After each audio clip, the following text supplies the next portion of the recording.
এই সুন্দর পৃথিবী সাজিয়েছেন যিনি, না জানি সুন্দর কত তিনি।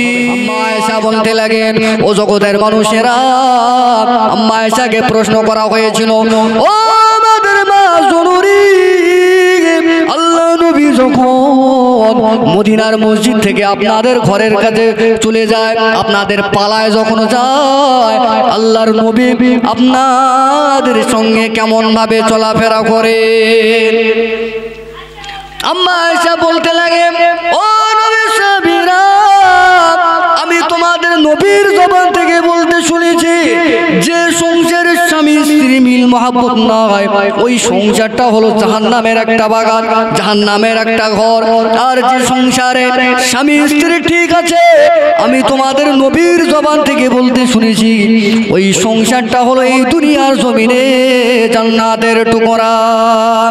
আম্মা আয়েশা বললেন, আমাদের নবী আমার স্বামী যখন মদিনার মসজিদে নববী শরীফ থেকে যখন বাড়ি ফেরত আসে, রাত যখন হয়ে যায়, আমার নবী আমার ওই সময় আমরা স্বামী স্ত্রী যে জায়গাটা শুয়ে পড়তাম, যে জায়গায় আমাদের বেডরুম ছিল, সবার জায়গা ছিল, ওই জায়গাতে আমার বাপ আবু বকর স্বামী স্ত্রী এক জায়গা শোয়ার জন্য বাপের বাড়ি থেকে দুটো বালিশ দেয়নি, একটা বালিশ। এখন কটা দিচ্ছে? তিনটে করে দিচ্ছে, তিনটে। একটা 5 বালিশ ফ্রি দিয়েছে। 5 বালিশের আমি একজনের কাছে ব্যাখ্যা শুনবি, 5 বালিশের ব্যাখ্যাটা কি আমি বুঝতে পারিনি। 5 বালিশের ব্যাখ্যা কি? তাহলে দুজনে বর একটা মাথায় দেবে, বউ একটা মাথায় দেবে, আর মাঝে মাঝে যখন ফিকশন বাঁধবে, মেয়ের শিখে দিচ্ছে মাজা, এই 5 বালিশ দিবে তুই বাম্পার, এই বাম্পার হটাতে হবে। আম্মা হযরত আয়েশা সিদ্দিকা বর্ণনা করতে লাগে, আমার স্বামী যখন মদিনার মসজিদে নববী শরীফ থেকে আল্লাহ নবী যখন হুজরা শরীফের ভিতরে প্রবেশ করতেন, ওই সময় আমি রাসূলুল্লাহর নূরের জিসম থেকে পোশাক রাসূলের যখন খোলার ইচ্ছা করতেন, আমি নিজের হাত দিয়ে স্বামীর পোশাক খুলে দিতাম। বলতে লাগেন, আমার রাসূলের যখন ওযু করতেন, ওযুর প্রয়োজন হতেন, ওই সময় আমি আয়েশা সঙ্গে সঙ্গে নবীর না বলাতে নবীর জন্য গোসলের পানি, ওযুর পানি হাজির করে দিতাম। আমাদের বলতে ভাত দে, বলে দাঁড়াও না একটুখানি ভাত দেখলেই না, বলে কি একটুখানি ভাত, দাঁড়াও না একটুখানি, বাকিটা আর একটুখানি, হয় কার্টুন দেখতেছে, নাই কোনো বই দেখতেছে, মানে ওইটা শেষ করবে, তারপর স্বামী টেটে পুড়িয়েছে, তারপর ভাত দেবে। কেন সেই স্বামী ধরে পেট পেনা, কেন আমাদের আজ বানাতে হবে না? আম্মা আয়েশা বলতে লাগলেন, আমার স্বামী রাসূলুল্লাহ সাল্লাল্লাহু আলাইহি ওয়াসাল্লাম যখন আমরা স্বামী স্ত্রী ঘুমিয়ে পড়তাম, আমার রাসূল, আমি আয়েশা জিন্দেগিতে যতদিন আমার রাসূল বেঁচে ছিলেন, আমার রাসূল আর আমি এক বালিশে মাথা দিয়ে ঘুমিয়েছি। বলুন সুবহানাল্লাহ। শুধু ঘুমায় নাই, আমি আয়েশা, আমার খুব অল্প বয়সে বিবাহ হয়েছিল, আমার খুব অল্প বয়সে বিয়ে হয়েছিল। নবীর ঘরে যখন মা আয়েশা এসেছিলেন স্ত্রী রূপে, ওই সময় আম্মা আয়েশার বয়স 9 বছর। রাসূলুল্লাহর জিন্দেগিতে যতদিন নবীর সঙ্গে আমি ছিলাম, আমার স্বামী রাসূলুল্লাহ যখন আরামের বালিশে মাথা দিতেন, ওই সময়ে আমি আয়েশা আমার মাথার চুলগুলো আমার নবীর নূরের মাথার নিচে দিয়ে দিতাম। নবীর উম্মতেরা ওই সময় আল্লাহ নবীর বিবি আম্মা আয়েশা বলতে লাগলেন, জগতের মানুষেরা, আল্লাহ রাসূল যখন রাতের বেলা বাড়ি আসতেন খাওয়া দাওয়ার জন্য, আমাদের সংসারে দুটো প্লেট আমার আব্বা দেয়নি, আমার আব্বা একটাই প্লেট দিয়েছিল, একটা গ্লাস পানি খাওয়ার জন্য গ্লাস দিয়েছিল। আল্লাহ নবীর জন্য আমি খাবার পরিবেশন করে এক জায়গায় রেখে কখনো নবী আমার গালে তুলে দিতেন, আমি আয়েশা, আমারও সৌভাগ্য হয়েছে আল্লাহ নবীর গালেতে ভাত তুলে দেওয়া। আমি নবীর গালে তুলে দিয়েছি, নবী আমার গালে ভাত তুলে দিয়েছে। মা আয়েশা বর্ণনা করে, অনেক সময় আমি পানিকে গ্লাসটা যখন রেখে দিতাম, আল্লাহ নবী আমার ওই সময়ে আমি আয়েশা যে জায়গাতে মুখ দিয়ে পানি খেয়েছি, আল্লাহ নবী ঠিক নজর রেখে দিতেন। আল্লাহ নবীর যখন পানির প্রয়োজন হতো, ওই সময় আমি যে জায়গায় মুখ দিয়ে পানি খেয়েছি, আল্লাহ নবী আমার ওই একই জায়গায় মুখ দিয়ে পানি খেয়েছেন। সুবহানাল্লাহ। আল্লাহ নবী আমার হাড়গুলো খেয়ে যখন ফেলে দিতেন, আম্মা আয়েশা সঙ্গে সঙ্গে ওই হাড়গুলোকে তুলে নিয়ে খাওয়া শুরু করতেন। আল্লাহ নবী আমার অনেক সময় ঠাট্টা করে বললেন, ও বিবি আয়েশা, তুমি এমন কেন, কেমন কেন, তোমার কি ঘৃণা লাগে না, তোমার কি মনে ঘৃণা লাগে না, তোমার মনে কি অরুচি আসে না? আমি রাসূলুল্লাহ যে হাড়গুলো চুষে চুষে ফেলে দিয়েছি, ওই হাড়গুলো তুমি খাচ্ছ। আম্মা আয়েশা বলেছিলে, ইয়া রাসূলুল্লাহ গে, ইয়া হাবিবাল্লাহ, এখান থেকে জগতের মানুষ শিক্ষা নেবে যারা আপনি রাসূলুল্লাহ আপনার ক্যারেক্টার, আমি আয়েশা আমার ক্যারেক্টার যাদের স্বামী স্ত্রী বৈবাহিক জিন্দেগির ভিতরে অ্যাকসেপ্ট করতে পারবে, অ্যাপ্লাই করতে পারবে, আমি আয়েশা জানিয়ে দিয়ে দিলাম, আমি রাসূলুল্লাহ জানিয়ে দিয়ে দিলাম, ওই সংসারটা জান্নাতের টুকরা হয়ে যায়। এখানে সমাপ্ত নয়। আম্মা আয়েশাকে খুশি দেওয়ার জন্য, খুশি করার জন্য আল্লাহ নবী আমার রাত যখন ভারী হয়ে যেত, যে রাস্তায় মরুভূমির রাস্তায় মদিনার মানুষ চলাফেরা করে না, সচরাচর যে রাস্তায় যে রোডে মানুষ চলে না, গভীর রাতের বেলা আল্লাহ নবী আমার আম্মা আয়েশাকে সঙ্গে নিয়ে দৌড় খেলার প্রতিযোগিতা করতে। তো এই আমাদের মতন এইসব রাস্তা নয়, যে রাস্তা লোক চলতো না, নিরিবিলি নির্জন মরুভূমি রাস্তায়। কেন জিজ্ঞাসা করা হয়েছে কেন? 1 তারিখের ঘটনা, আল্লাহ রসুল আম্মা আয়েশা দৌড় দিচ্ছেন, দৌড় প্রতিযোগিতা। আম্মা আয়েশা আল্লাহ রসুলকে হারিয়ে দিলেন, দৌড় প্রতিযোগিতায় হারিয়ে দিয়েছে। অনেক দিন পরে আল্লাহ নবী বললেন, বিবি আয়েশা চলো, আজ আমরা একটু এই পূর্ণিমার চাঁদের রাত্রে দৌড় খেলা করি। চলে গেলে দৌড় খেলা করতে লাগলেন।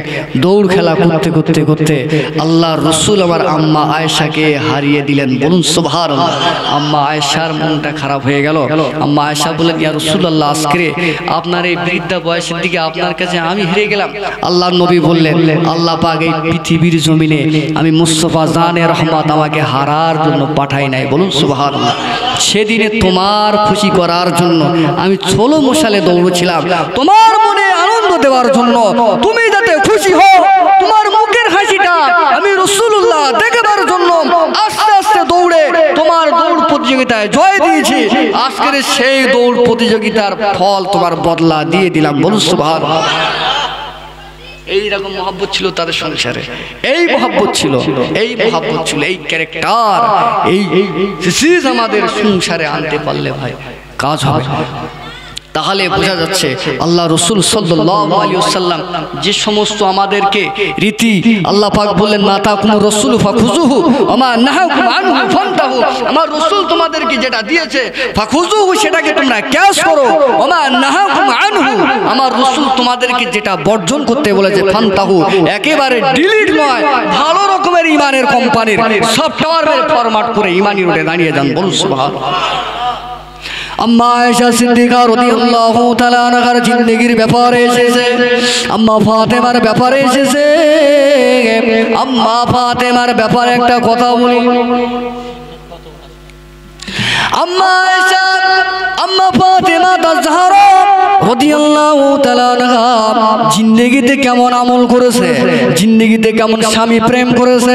আল্লাহ নবী যখন বিয়ে দিয়ে দিলেন হযরতে মাওলা আলীর সঙ্গে, আম্মা জানকে যখন বিয়ে দেওয়া হয়ে গেল, আম্মা ফাতেমা যখন শ্বশুর বাড়ি যাবে, হযরতে আলীর ঘরে যাবে, এমন সময় আল্লাহ নবী আমার আম্মা আয়েশাকে লক্ষ্য করে বলতে লাগলেন, পার্সোনাল বসে ডাক দিলেন, বসিয়ে বলতে লাগলেন, ও আমার বেটি ফাতেমা রে, তুমি নবীর বেটি বলে, আমি রাসূলুল্লাহ আমার বেটি বলে অহংকার করবে না, গর্ব করবে না, তুমি নিজেকে ফখর করে চলবে না।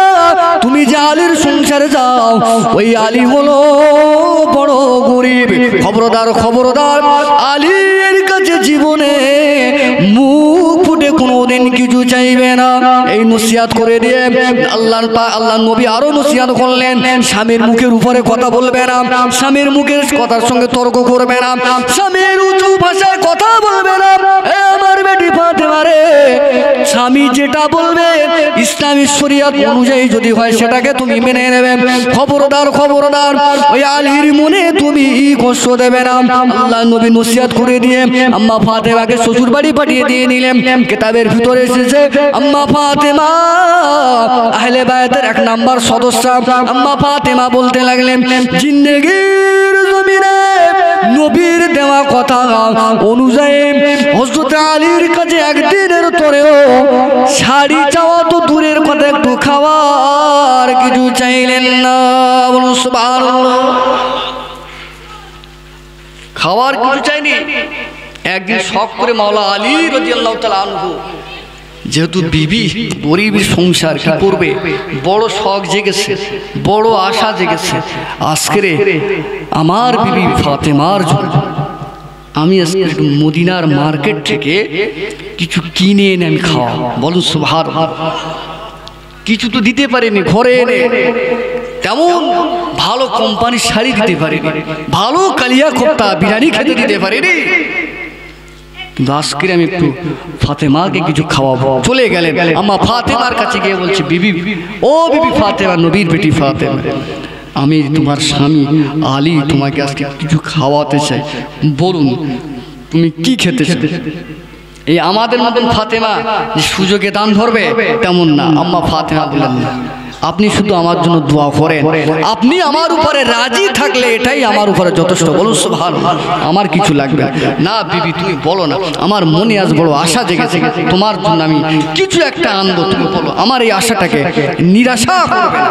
স্বামী বলছে, আম্মা ফাতেমা সহ্য না করতে বলে তখন বললেন, প্রাণের স্বামী, আজ কয়েকটা বছর হয়ে গেল আপনার সংসারে আমি এসেছি, আপনার থেকে কোনোদিন মুখ ফুটে কিছু চাইনি, আপনি যেহেতু অনুমতি দিলেন, বারবার তার রিকোয়েস্ট আপনি করছেন, সেই সুবাদে বলছি মদিনার মার্কেট থেকে আমার জন্য একটা ডালিম, আমার জন্য একটা বেদানা আনবেন, আর কিছু, এটাই আমার জন্য যথেষ্ট। আমরা হলি পুরো একেবারে এক্সিস মলের লিস্ট করে দিতে, যাও তো টাকা নি ধার করে লিস্টে যা বেকরিস কি জানি পয়সা নিতা বেরোই থেকে মৌচালাতি পারবি বেকরিস, এটা আমাদের ভাষা হচ্ছে।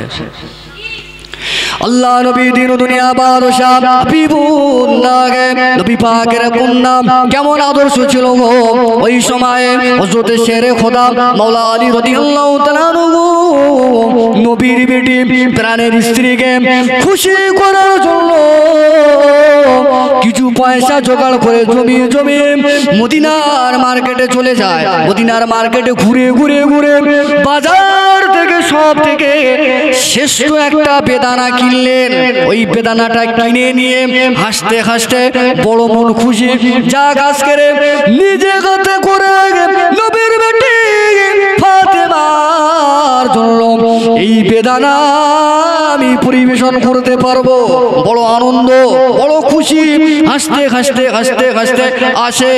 আস্তে আস্তে আস্তে আস্তে রাস্তার প্রতিমধ্যে একজন গরিবের সাথে দেখা হয়ে গেল, একজন গরিবের সঙ্গে দেখা হয়ে গেল। ওই গরিবটা পিছন দিয়ে সালাম নিলেন, আসসালামু আলাইকা। আল্লাহ নবীর জামাতা আলী, আল্লাহ নবীর জামাতা আলী সালামের জবাব দিয়ে দিয়ে বললেন, ও গন্তুক রে, কে আপনি? ওই ভিখারি ব্যক্তি বলতে লাগলেন, আপনি হলেন নবীর জামাই, আমি আপনাকে চিনি, তবে আমি এটাওটুকু জানি, আপনার কাছে কোন সাইল করা হলে, কোন প্রশ্ন করা হলে আপনি ওই প্রশ্নকারীকে, কোন ভিক্ষুককে আপনি ফিরতে দেখলাম। ও নবীর জামাতা রে, আমি আজ এই মদিনার জমিনে বসবাস করি, আমার এক সপ্তাহ খাওয়া নাই, ক্ষুধার জ্বালা যন্ত্রণা আমি সহ্য করতে পারি না। হুজুর, আমি দেখেছি আপনার হাতে সুন্দর একটা বেদানা রয়েছে, ওই বেদানাটাকে আল্লাহ রাস্তায় আমার দেওয়া যাবে। আমরা হলি কি করতুম, ফকির বেটা, আমার বউ খাবে, আমি কত কষ্ট করি পয়সা জোগাড় করে বোধ জন্য কিনে যাচ্ছি, আর তুই ফকির বেটা, আমার বেদানা এত চোখ গেছে এত জায়গা, তুই সেই মার্কেটে ফলের দোকানটা তোর ওখানে চোখ যায়নি। আমরা বলি হেঁকে বেরোই কিন্তু, কিন্তু হযরত আলী রাদিয়াল্লাহু তাআলা তিনি ছিলেন দয়ার। কেমন দয়া? আমার রাসূল সাল্লাল্লাহু আলাইহি ওয়াসাল্লামের জিসম মুবারক থেকে দয়া আলী হুজুরের জিসমে গিয়েছিল। বলো সুবহানাল্লাহ। তিনি সহ্য করতে পারেন, বিবির কথা ভুলে গেলেন। কেন বিবির কথা ভুলে গেলেন? এই কারণে বিবির থেকে আমার মুস্তাফা জানে রহমতের মহব্বতটা তার কাছে বেশি দাম ছিল। বলো সুবহানাল্লাহ। তিনি বিবির কথাকে ভুলে গিয়ে শখের বেদানা বিবির জন্য নিয়ে যাচ্ছে, সেই বেদানাটাকে ভিখারির হাতে তুলে দিলেন। বলো সুবহানাল্লাহ। দেওয়ার পরে মনটা একটু খারাপ হয়, মন খারাপ হয়েছে, পয়সা করিয়া কিনি, যদিও বিবির জীবনে কিছু ঠেকায়নি, কিছু দিতে পারিনি, আজকে একটা বেদানা নিয়ে যাচ্ছে, আমার ফকির বেটারে দিয়ে ফেললো, মন খারাপ হয়ে গেছে। আস্তে আস্তে আস্তে বাড়ির পথ আসে, কি করবে? এদিকে যদি নবীর বেটি ফাতেমা জিজ্ঞাসা করে আমি কোন মুখ সেখানে দেখাবো, বিভিন্ন রকম চিন্তা ভাবনা মাথার ভিতরে ঘুরপাক খায়। বাড়ির পথ ধরলেন, বাড়ির পথে আসতে আসতে এক পর্যায়ে একটা নুরানি চেহারাধারী ব্যক্তি একটা ঘোড়া নিয়ে রাস্তার মাঝায় দাঁড়িয়ে রয়েছে। ওই নুরানি চেহারাধারী ব্যক্তিটা হযরত আলীকে লক্ষ্য করে সালাম দিলে, ও নবীর জামাতা, ও হাসান হুসাইনের আব্বা, ও নবীর বেটি ফাতেমার প্রাণের স্বামী আলী, আমি জানি আপনি বড় ঘোড়া পছন্দ করে, আপনি একটু আমার কাছে আসেন। আলী হুজুর চলে আসলেন, যেই চলে আসলেন প্রেজেন্ট হলেন, সঙ্গে সঙ্গে ওই নুরানি চেহারাধারী ব্যক্তিটা বলতে লাগলেন, ও নবীর জামাত আলী রে, আপনি ঘোড়া কিনবেন নাকি? আলী হুজুর পয়সা নিয়ে আমি ঘোড়া কিনতেছি, একটা বেদানা জুটিয়েছিলাম কোন রকমের দান করে শেষ হয়ে গেছে, ফাতেমার কাছে কোন মুখ দেখাবো সেই চিন্তায় মাথা খারাপ, আর ঘোড়া কেন? উত্তর দিয়ে দিল। নুরানি চেহারাধারী ব্যক্তি বলতে লাগে, ও নবীর জামাতা রে, আমি জানি আপনার এটা মনের কথা নয়, তবে আমি নিয়াত করে এসেছি এই ঘোড়াটা বিক্রি করব বলে, আপনাকে বিক্রি করব, যদি আপনি নেন আপনাকে এই ধারে বিক্রি করা হবে, আপনার যখন সময় হবে আমাকে পয়সা দিয়ে দেবেন। আলী হুজুর সঙ্গে সঙ্গে মাথার ভিতরে চিন্তা করে নিলেন, এই ঘোড়া যদি আমি এখনই মদিনার মার্কেটে যদি আমি তুলি, কথা বলা লাগবে না, 200 দিরহাম পাওয়া যাবে। বিশাল স্বাস্থ্যবান ঘোড়া, আরে দুনিয়ার ঘোড়া না তো। আলী হুজুর আমার ওই ঘোড়াটা নিলেন, মদিনার মার্কেটে চলে গেলেন। মদিনার মার্কেটে গিয়ে হযরত আলী হুজুর কথা বলতে লাগলো না, মদিনার মার্কেটে ওই ঘোড়াটা সেই জামানায় 200 টাকা দিরহামে বিক্রি করলেন। 200 টাকা দিরহামে বিক্রি করে পয়সা নিয়ে এবারে ভাবছে, যে ব্যক্তিটা আমাকে ধারে ঘোড়া দিয়েছে ওই ব্যক্তিটার আমি 100 দিরহাম দিয়ে দেব, আর যে ব্যক্তিটা ঘোড়া কিনেছে উনি যিনি দাঁড়িয়েছিলেন উনি নুরানি চেহারাধারী ব্যক্তি, উনিও মদিনার মার্কেটে দাঁড়িয়েছিলেন। উনি সর্বপ্রথমে ঘোড়া থেকে বলেছিলেন, আলী রে, আপনার এই ঘোড়া আমি কিনবো, তবে কত দাম আমি জানি না, এই ঘোড়ার দাম কেউ দিতে পারবে বলে মনে হয় না মদিনার টাউনে, তবে আমি বাড়ি থেকে বেরিয়েছি আপনার কাছে যেমন ঘোড়া আছে এমন একটা ঘোড়া কিনবো বলে, কিন্তু এই ঘোড়ার যা দাম হবে দেওয়ার মতন টাকা আমার নাই, তবে আমার কাছে 200 টাকা রয়েছে, এই 200 দিরহাম আপনাকে দিয়ে নিলাম। হুজুর আমার ওই 200 টাকা দিরহাম নিয়ে ফিরেছেন। আস্তে আস্তে দেখতে পাওয়া যায় যে জায়গা থেকে ঘোড়া নিয়ে গিয়েছিল ওই জায়গাতে ওই নুরানি চেহারাধারী ব্যক্তি ওইভাবে দাঁড়িয়ে রয়েছে। হুজুর আমার 100 দিরহাম টাকা দিয়ে দিলেন। এমন সময় বাড়িতে আসার আগে আল্লাহ নবীর দরবারে যাবেন বলে নিয়ত করলেন, কেননা রাস্তার ভিতরে এত কিছু অলৌকিক ঘটনা ঘটে গেল, এই ঘটনা ফাতেমার সঙ্গে বলার আগে আল্লাহ নবীর কাছে জানানো উচিত, এই মনে করে আল্লাহ নবীর দরবারে যেতে লাগলেন। আল্লাহ নবীর দরবারে যখন চলে গেলে নবী আমার আলীর দিকে তাকিয়ে তাকিয়ে মুসকে মুসকে হাসতেন আর বলতে লাগেন, আলী রে, আজকে তুমি আমার আল্লাহর সঙ্গে ব্যবসা করলে।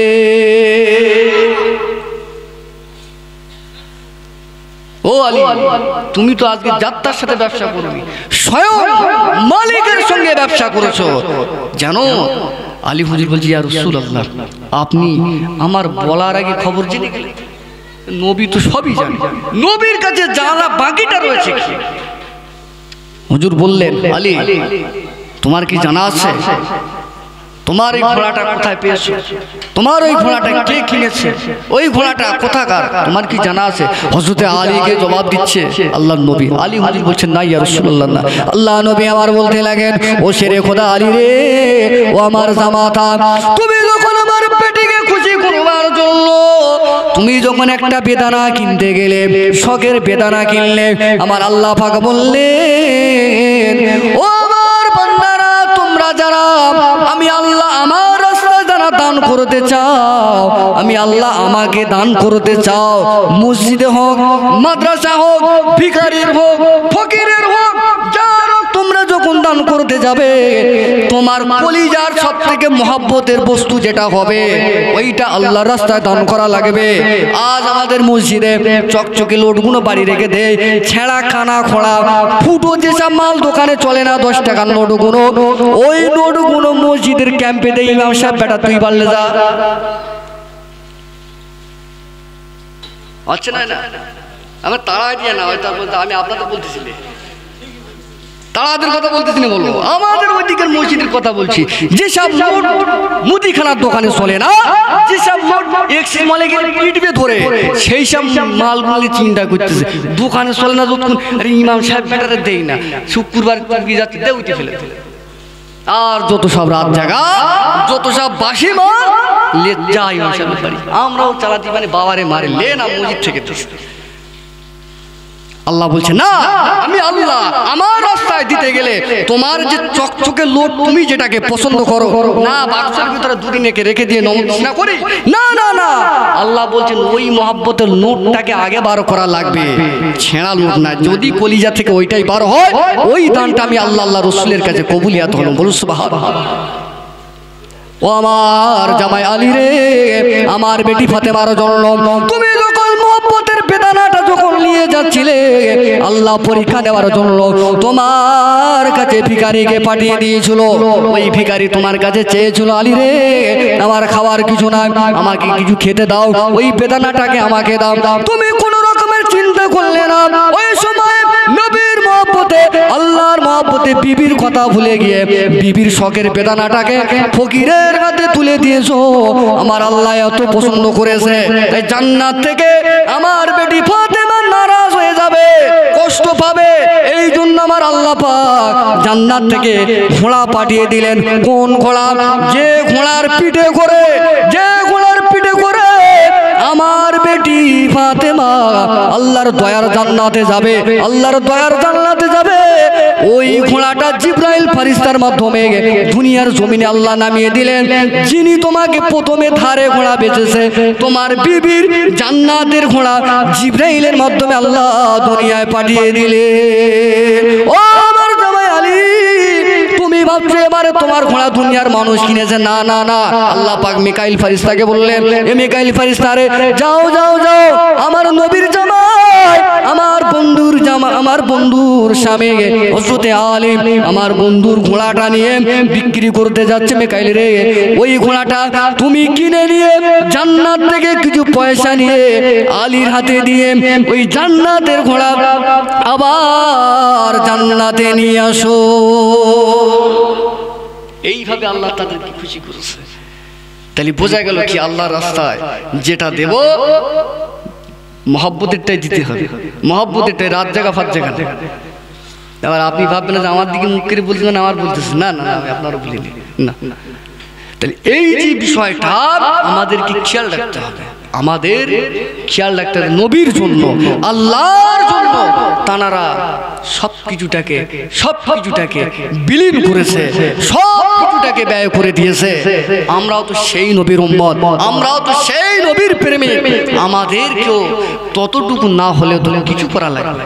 এই জন্য এই ক্যারেক্টার, এই চরিত্র, এই সিলেকশনটি যে ফ্যামিলির ভিতরে অ্যাপ্লাই হবে, যে ফ্যামিলির ভিতরে আপনার কনফার্ম হয়ে যাবে, যে ফ্যামিলির ভিতরে আপনার কিনা স্যাক্রিফাই করতে পারবে, ভেরিফিকেশন করতে পারবে, আমদানির আগে ভরিয়ে দিতে পারবে, ওই ফ্যামিলিটা আল্লাহ রসুলের পক্ষ থেকে নবী বললেন ওই সংসারে দোয়া লাগবে না, মৌলবীর তাবিজ লাগবে না, আল্লাহর পক্ষ থেকে রহমতের করুণা দয়া ঝরঝর করে পড়বে। বলুন সুবহানাল্লাহ। সাহাবায়ে কেরামদের পেটে ভাত ছিল না, মা ফাতেমার বাড়িতে উনানে ঠিক মতো হাঁড়ি চড়তো না, তারপরেও স্বামী স্ত্রী ঝগড়া হয়নি, তারপরেও ইমাম হাসানের সঙ্গে বাপ বেটায় মায়ে বেটায় তাদের কোনোদিন মুখ তর্কতর্কি লাগেনি। কেন মাছ রান্না করতে দেরি হয়েছে, কেন আমাদের খেতে দিতে দেরি করছে, এমন কিছু তাদের সংসারে জিন্দেগি হয়নি। কেন হয়নি? তাদের সংসারে ছিল আল্লাহ, তাদের সংসারে ছিল রসুল। আর যে সংসারে নবী রসুল থাকবে ওই সংসারে অশান্তি হবে না, এটাই হলো বিষয়। একটু দরুদ পড়ি, আল্লাহুম্মা সাল্লি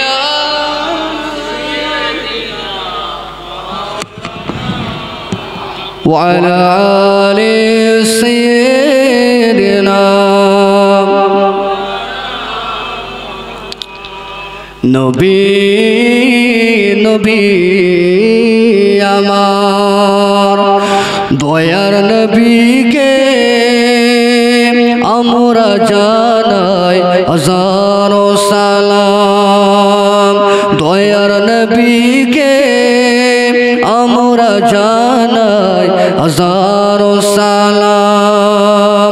দিলের তরে নবী আমার কত ব্যথা পাইলেন, বেদিনের দেওয়া শত আঘাত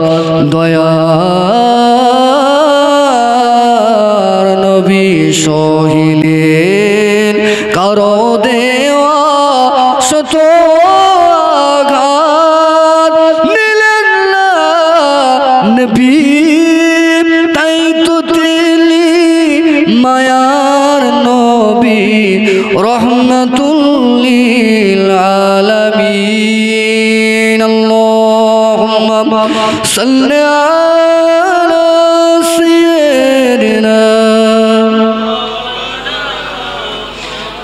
ওয়া আলা আলি সাইয়্যিদিনা।